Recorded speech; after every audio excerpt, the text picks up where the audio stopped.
27号下晡，日本小源流插花台南之宝伫台南新天地6楼文化馆开幕。今年为台南之宝成立的35周年，这摆展览以冉冉为题，互人有一种慢慢进步的意思。嘛，借此希望疫情会愈来愈好。这摆展览拢总有86件作品，透过无同的创作者所表现出来个人感情，投射伫咧花艺作品之中，互大家慢慢用心来感受。今天大家可以继续在这边，金华丽甲大家加见面。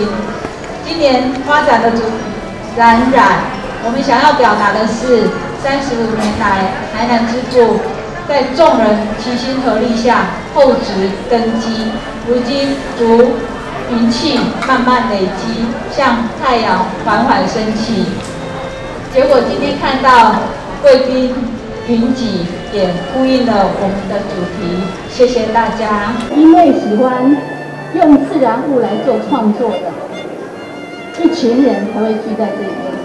刚刚司仪讲过，师部长也讲过，台湾有3个小源流台北支部，3个支部在各自的领域里头都非常努力的去发展，因为有共同喜好，爱花，所以会付出。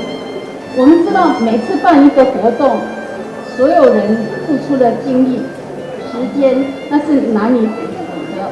小源流台南之宝的部长李宇珍嘛伫现场为大家表演办花的插花仪式，并将这个作品号名为“台湾平安”。